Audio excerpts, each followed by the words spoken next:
안녕하십니까. 인사팀 직설의 윤호상 소장입니다. 이번 시간에는 뭔 얘기를 하냐면 이제 구매 직무 들어보셨나요? 구매. 이게 원래는 경영지원직군에 있던 소속된 그거였는데 이제는 경영지원직군에서 약간 벗어나 있습니다. 그렇다고 경영지원직군 왜 경영지원직군이었냐 하면 이제 경영지원직군의 특성은 내가 의사결정을 하면 전사에 영향을 미친다. 이게 이제 경영지원직군의 가장 특성이 돼요. 그래서 구매도 마찬가지로 내가 결정을 하면 전사에 영향을 미치기 때문에 경영지원직군 속에 들어가 있었던 겁니다. 근데 이제 이게 살짝 빠지기 시작하죠. 그래서 왜냐하면 이제 경영지원직군을 분류했다가 이제 이 부분이 굉장히 중요성이 높아지다 보니까 경영지원직군보다는 오히려 독립되어 있는 형태가 많아요. 그래서 요즘에는 포스코나 인사다 그 현대차 같은 경우는 아예 전략교부실이라고 독립되어 있습니다. 근데 이 구매 직무가 상당히 재밌는 분야입니다. 그래서 구매 직무에 대해서 전반적으로 어떤 일을 하는지를 한번 얘기를 해드리려고 합니다.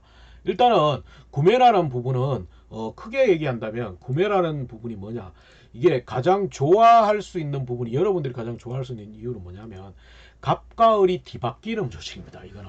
그래서 이게 왜 갑과 을이 뒤바뀌냐 하면 실제 보면 이제 다른 대부분의 조직들은, 대부분의 이제 부서들은 이제 을이 될 수도 있습니다. 뭐 인사도 갑이 되었다가 회사 내부에서는 갑이 되었다고 하지만 오히려 이제 노동부라든지 고용노동부라든지 이런 데는 또 을이 되거든요. 그래서 그런 형태인데 이제 왜 구매는 갑이 될 수밖에 없냐면 이게 소비자랑 똑같거든요. 소비자가 왕이듯이 구매도 왕이 될 수밖에 없는 것이 돈을 주고 사서 오는 물서라는 거죠. 그래서 돈을 써서 그걸 우리를 사오는 조직이기 때문에 절대적으로 갑이 될 수밖에 없는 조직입니다. 그렇기 때문에 이 부분이 상당히 매력이 있는 부분이고, 이 부분을 통해서 여러분들이 앞으로 뭐랄까 다양한 비즈니스, 다양한 것들을 할 수 있기 때문에 이 직무에 대해서 한번 생각을 해보셔야 돼요. 좀 가끔씩 제가 추천하는 분직무도 합니다. 왜? 이제 예전에는 경영 지원 직군이다 보니까 이제 인문계, 상경계 쪽으로 많이 뽑았는데 요즘에는 이제 부품이나 원자재가 워낙에 다양하다 보니까 오히려 이공계, 공대 출신들도 굉장히 많이 선호하는 경향이 있거든요. 그래서 그 부분에서 구매에 대해서 조금만 더 자세히 살펴보고, 그래서 구매가 어떤 업무를 하는지를 전체적으로 한다면 가장 대표적으로 설명할 수 있는 게 NCS는 저런 설명이 있습니다. 그래서 생산 관리의 하부 개념이라고만 돼 있는데 엄밀해서 이제 구매가 강화되고, 이 구매가 왜냐하면 전사적인 이익에 직접 영향을 미치는 부서다 보니까 오히려 구매가 굉장히 커져 있기 때문에 생산하고는 별도로 나와 있는 경우가 많아요. 그래서 크게 얘기한다면 구매 파트가 있고요, 자재 관리라는 파트가 있습니다. 그래서 이제 물론 이제 같이 섞여 있는 부분도 있지만 주로 대기업을 간다면 이건 나눠져 있다는 거. 그래서 어떻게 다르냐 하면 구매는 이제 외부 협력업체나 부품업체에서 우리 제품을 사서 우리 자재 창고까지 갖다 놓는 행위가 구매고요. 자재 창고는, 자재 관리는 뭐냐? 자재 창고에서 우리 생산 라인에 안정적으로 피드 공급해 주는 것을 자재 관리라고 합니다. 그렇다 따지면 당연히 구매가 돈을 집행해서 사오기 때문에 굉장히 조금 더 힘이 있겠죠. 자재는 엄밀해서 생산에 대한 스포팅하는 부서이기 때문에 생산 관리, 생산의 하부 개념이라고 볼 수도 있다는 거죠. 물론 특정 조직에서는 구매 자재를 묶어서 한 팀으로 한 사업부로 되어 있는 경우도 있습니다. 그거는 회사마다 다르기 때문에. 근데 이제 일반론적으로 생각한다면 자재 관리는 구매와 다르게 생산 관리 쪽에 있고, 구매는 독립되어 있는 형태가 요즘에 많다 라고 보시면 돼요. 그래서 그리고 이제 구매 주로 업무를 보면 첫 번째가 구매 전략 수립. 이거는 예전에도 한번 얘기했을 건데, 경영기획에서 사업계획을 세우는데 사업계획의 각 파트는 경영기획에서 못 세우다 보니까 그걸 기반으로 해서 전체적으로 생산이라든지 이걸 내년도 생산의 매출을 기반으로 해서 구매가 자체적으로 전략이나 계획을 세우는 겁니다. 이 부분은 구매뿐만 아니고 마케팅 각각의 파트에서 다 있는 부분이라고 볼 수는 있겠죠. 그래서 그렇고, 두 번째가 신규 구매 협력사 발굴입니다. 그래서 뭐냐면 외자 구매라든지 다른 구매였는데 뭐 다른 부품에서 기존의 거래처와 다르게 우리는 별도의 협력업체를 양성해 가지고 외국 부품을 우리나라에 국산화한다든지, 아니면 우리 제품에 대해서 부품을 1원화가 아니고 2원화, 3원화 해가지고 한다든지, 이런 부분이 있기 때문에 이 신규 구매 협력사 발굴이 굉장히 힘이 있는 부서고요. 힘이 있을 수밖에 없고요. 그 다음이 뭐냐?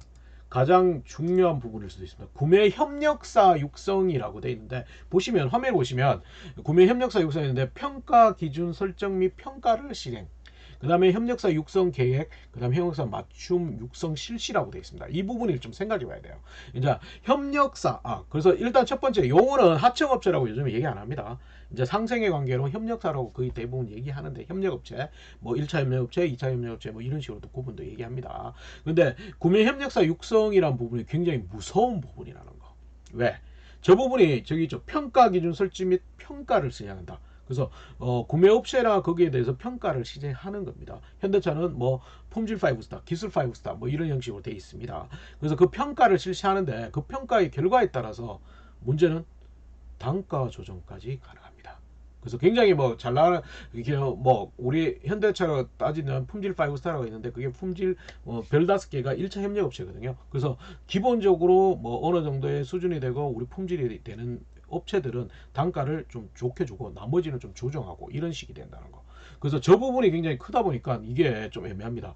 그래서 마치 어떤 느낌이냐, 예를 들면 현대차의 전략 구매실의 담당 대리가 뭐 특정의 협력업체를 이제 감사는 아니더라도 뭐 방문한다 이렇게 되면 이제 남자분들, 군대 갔다 온 남자분들은 알 겁니다. 헬기 타고 사장님만 지나가더라도 그 지붕에 올라가서 담배꽁초를 다 치우듯이 완전 라인이 막 깨끗해지고 청소하고 정비하고 이런다는 거. 왜? 그 사람이 가가지고 지적사항이 생기거나 그러면 그게 뭐 물량에도 문제지만 단가에도 영향을 주기 때문입니다. 그래서 그렇고, 그 다음에 발주관리 기본적으로 하는 거죠. 그 제 부품이나 원자재의 발주관리를 하는 거고, 그 다음에 구매품 품질관리, 여기는 각종의 뭐랄까 인증이라든지 표준 이런 것들을 갖도 하는 부분이 있고요. 그 다음에 이제 6번이 있는데 개발 구매 관리라고 되어 있습니다. 이거는 예전에는 엄밀해서 연구개발해서 부품을 다 정하고 구매해서 밀어주는 형태인데 이제는 그게 아니고요. 아예 개발 단계에서 연구개발, 설계, 생산관리, 품질관리 다 붙어가지고 기본적인 부품을 함께 결정하는 경향이 갑니다. 왜? 구매가 실제 보면 연구 개발에서 이걸 부품을 했는데 실제 보면 양산이 안 되고 우리 회사에 대해서 납품하기 힘들고 단가가 높아진다면 구매가 이거 말고 대체로 아니면 회로를 바꿔라, 설계를 바꿔라 이런 식으로까지 하는 부분이 있습니다. 그래서 단순히 이제 연구개발이나 이런 데서 준 걸 가지고 부품을 사오는 부서가 아니고 개발 구매 관리라고 해가지고 같이 개발하는 쪽도 있다는 걸 좀 기억하십시오. 그럼 과거보다는 좀 많이 달라졌죠 그게. 그래서 그런 거 있고, 그 다음에 구매 원가 관리, 이건 기본적으로 하는 거고요. 원가 절감이라는 부분은 이제 구매가 회사 수익에 가장 영향을 많이 미치겠죠. 구매가 만약에 부품이나 원자재를 싸게 사오면 우리 회사의 제품에 대한 가격이 마진이 높아지겠죠. 그래서 구매에서 원가 관리에 대해서 굉장히 많이 신경을 쓰는 부서고요.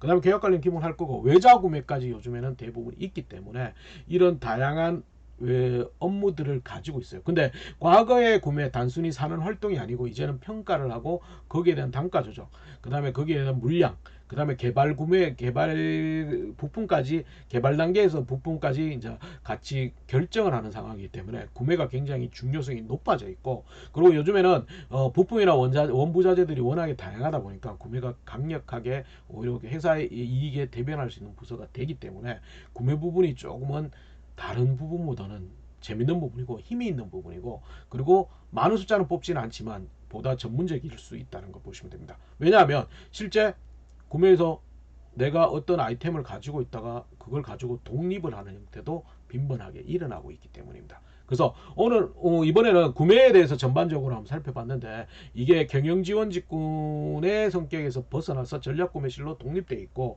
예전에는 경영지원직군 인문계나 인문계나 상경계 쪽으로 뽑았는데 이제는 부품이나 원자재들이 굉장히 전문성이 다양화가 되고 각각의 부품들이 다양해지니까 오히려 그 부분에서는 이공계 관련 공대 관련 학과 이런 친구들도 많이 뽑는다는 걸 좀 기억하시면 좋겠습니다. 그래서 이번에는 구매에 대해서 전반적으로 한번 얘기를 해드렸습니다. 그래서 구매에 대해서 조금은 이해를 더 해보시는 것들이, 그리고 추가적으로 회사마다 성격이 약간 다르기 때문에 찾아보시는 것을 권해드립니다. 감사합니다.